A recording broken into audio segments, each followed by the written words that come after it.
I wanted the point of my talk to not paralyze you with fear. I think after listening to what you can't do and what the repercussions of overstepping those boundaries are, you might get the sense that there are a lot of things you really shouldn't be saying, especially when it comes to the law, critiquing the law, which is something that I'm very interested in. And I have a lot of people asking me, look, how do I critique the law in a safe manner? And to begin, I think it's important to ask, well, why should we critique the law? And in a recent judgment by Justice Quentin Low, he says, look, especially on issues concerning life and death, for instance, the death penalty, it would be profoundly disturbing if society comes to adopt a bland and disinterested attitude towards the ultimate punishment carried out in its name. So this is a very simple example of why we should care, because the law is a living creature, it's a living thing, and has to be applied to suit man and not the other way around. And the law evolves as a society does too, which would be, and it would be a pity if we took the view that, well, we shouldn't talk about these things because we can't. The fact is that that's not quite correct, and so the point of my talk today will be to try and tell you what you can get away with and how you can do it. But first, the law on contempt of court. The point of the law of contempt of court, as Jack said, is really not to protect the dignity of judges, but to protect the administration of justice. Because if litigants go to the courts with a view that the judge's mind is made up, then there's no point of turning to the court. If litigants go to the courts with a view that the courts are corrupt, then there is no point in the administration of justice. So that's the public policy rationale for the law of contempt of court. And the test that implicates contempt of court is what's called the real risk test. Recently introduced into Singapore, recently adopted by the courts in Singapore, in the case I was just telling you about, public prosecutor Alan Shadrick, and affirmed by the Court of Appeal. I think it's the only Court of Appeal decision on point. And it says, well, this is how you identify what constitutes contempt of court. That the statement must have a real risk of undermining public confidence in the administration of justice. So you see the green man with a question mark. What does that mean? The Court of Appeal's answer really is, it depends, right? It depends. So each case, the Court of Appeal says, ultimately turns on its own particular facts. And whether there is a real risk that public confidence in the administration of justice is or might be undermined depends very much on the court's objective assessment of the relevant facts of the case itself. So, that doesn't look very helpful. So in the next few slides, what I'm going to try and help you do is get a sense of what does and does not constitute contempt by looking at some specific statements and specific examples. And we're going to engage in a bit of audience participation here. I'm going to give you the statements and I'm going to give you the graphics, and you're going to tell me whether or not you think it constitutes contempt. This is the first picture. Jack has kind of given the game away, because if you were paying attention to his talk, in his speech he mentioned the kangaroo court case. Do you think this constitutes contempt? Raise your hands if you do. Contempt? No, I'm not asking you whether you think it should constitute contempt. I'm asking you whether you think that the Singaporean courts would view this as contempt. Do you think it does? Yes, okay. Oh, those are wallabies. Those are not We'll get to that. I promise you, we'll get to that. We'll get to that. Okay. Is this statement contempt? Okay. In case you're wondering who the large Indian man is, that's Mr. Darshan Singh. He's the former hangman of Singapore. Long record of public service. And in Alan's book, named actually for Darshan, because as you can see, Darshan's a jolly hangman, and Alan's book was called Once a Jolly Hangman. Alan says this: the implementation of capital punishment is highly discriminatory. According to Amnesty International, the death sentence is more likely to be imposed in Singapore on those who are poorer and less educated, making them more vulnerable than average. So again, a show of hands, do you think the courts view this as contempt? Is this contempt? Show of hands if you think it does constitute contempt. Because is there evidence to say otherwise? Okay, wait, we'll get to that. Okay. So this is the third statement. Do you think that this could constitute contempt? Alex Au's recent commentary on the Waffles Wu case, where he says it's not going to disabuse anyone of this belief that the law is not blind and that the police, the prosecutors and judges are indulgent towards the well-connected. Frankly, even if the authorities can explain all the details, it may achieve nothing either, for the belief didn't spring from just this case alone. Do you think this would be viewed by the authorities as contempt? Do you think this could constitute contempt? Show of hands. Less people. Fair enough. So the answer to the first point is okay. The kangaroo shirts, yes, clearly constitutes contempt, because it refers to the Singapore justice system in general. In particular, the context in which this occurred was an assessment of damages in a defamation case by certain ministers against the Singapore Democratic Party. And Justice Judith Prakash agrees with those of you who raised your hands. She says, well, the courts view it as contempt.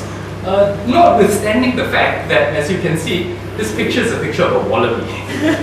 And it seems as if one of the arguments the second respondent raised was, I'm not calling you a kangaroo court because the animal on my shirt is a wallaby. Yeah. So Justice Prakash wasn't very impressed with this. And she says, well, I don't find that very satisfactory. It looks like a kangaroo to me.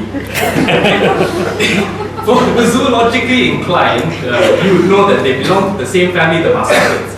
But they look quite similar. The sixth statement by Alan Chadwick, surprise, surprise, is not considered to be contempt. In the High Court, Justice Quentin Low said Alan's sixth statement, and I'll take you back to it, talks about the incidents on which the law is applied. And he says this doesn't constitute contempt because we're talking about not whether or not the courts are biased against certain groups. Really, what that statement refers to is the incidents on which the death penalty is meted out. So this statement, surprisingly, does not constitute contempt. And the Court of Appeal later on was to agree. The third statement by Alex, we don't have a definitive answer, but the Attorney General's Chambers believes it is contempt because, if I take you back to Alex's statement, he refers to police, prosecutors and judges. And the letter by the Attorney General's Chambers to Alex says, you allege that our entire judicial system has been biased for a very long time. So you see here the contours. I'm trying to give you a flavor of how the public authorities as well as the courts view certain statements. So if you are implying that the courts are biased or corrupt, that is contempt. If you are saying that perhaps, well, the poor have less access to justice, cannot afford good lawyers, and therefore happen to be visited with the death penalty more regularly than those who can afford senior counsel, that might not necessarily constitute contempt. So the big question is, how do you, if you want to blog and if you want to write, avoid contempt and still comment on the law? And this is really the whole point of my talk, to tell you what you can do and what you can get away with, remember? And this is a very good example of how you can frame that criticism or that critique.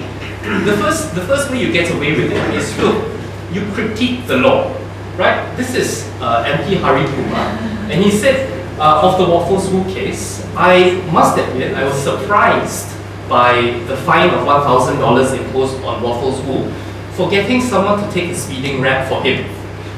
I would prefer if the court had more flexibility in sentencing so that the punishment truly fits the crime. So Mr. Kumar is very astutely applying his criticism to the way the law is framed. And that obviously is Parliament's prerogative. That is a law on the statute books. That doesn't refer to the judges, right? But to the extent that he does refer to the judge in the Waffles School case, he says, well, I think there might have been a problem with the reasoning or the decision you arrived at, which is a different point, of course, from saying, look, you arrived at this decision because you are biased towards the rich. So that's one way you get about the writing about contempt, right? Writing in a contemptuous matter, you critique the law, okay?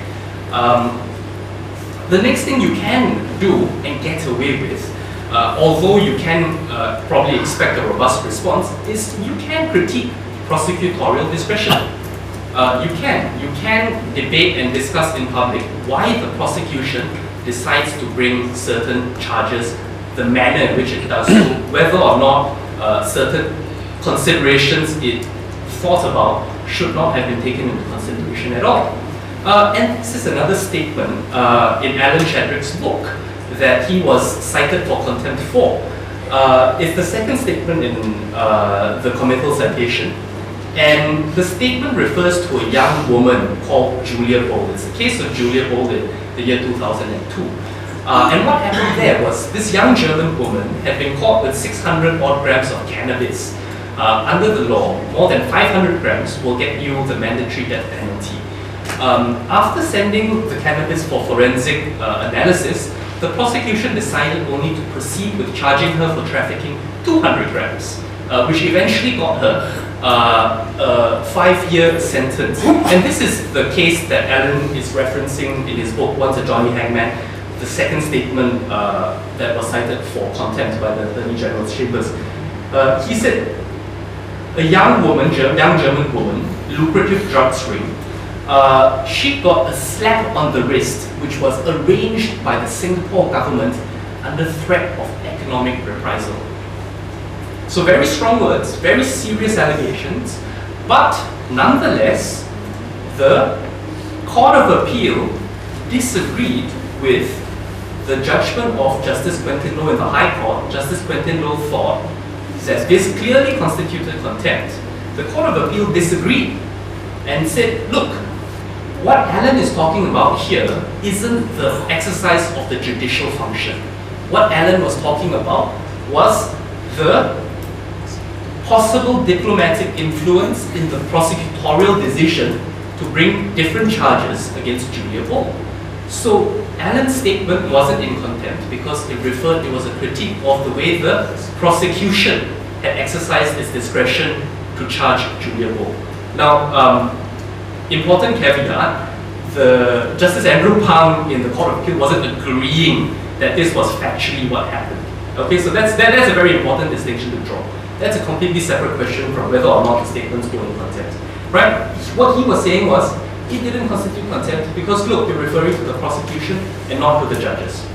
And this is something that I myself did when critiquing the approach the prosecution took in the Waffles School case. The approach I decided to take was to question why charges were brought under the Road Traffic Act as opposed to Section 182 of the Penal Code, which was making a false declaration. And of course, there was a bit of a back and forth, and the Attorney General's chambers did strongly rebut some of the arguments I brought up. But the point I'm trying to make is this isn't contempt. You can question why charges are brought or why charges are dropped, and it isn't contempt of court. And my last and final advice to you is this. It's fine to critique judicial reasoning. So far we've talked about, it's okay not to talk about the judges as long as you can question the prosecutor, right? You can also critique the way the process by which a decision is arrived at, or even the decision itself. And Chief Justice Chan here says, we've always accepted criticisms which do not impugn the integrity of good faith. such that the reasoning of a judge is flawed or that he had omitted to take into consideration precedents or material facts. So you can be fortified into knowledge that you can say, look, I think this judge was completely wrong. And you can do that without having to say, I think he was wrong because he's corrupt or because he's not independent. That would be contempt of court. But you are fully entitled to say, well, I think his logic was flawed. On the bright side, if you're confused, and we don't expect you to be an expert on contempt at the end of this talk organized by the NSP, you can take some cold comfort in the fact that, look, judges themselves disagree as to what constitutes contempt or not. So, for instance, the Court of Appeal in Alan Chadwick's case disagreed with Justice Quentin Low on two of the statements cited, the second and the 14th, the second which I just took you through. So judges do disagree. And my next point is, it seems as if the practice of the Attorney General's chambers these days is to send you a threatening letter and request an apology before they actually take action. So there does seem to be a step before you end up explaining yourself before the High Court. So with those two comforting thoughts in mind, go forth and plot. Thanks.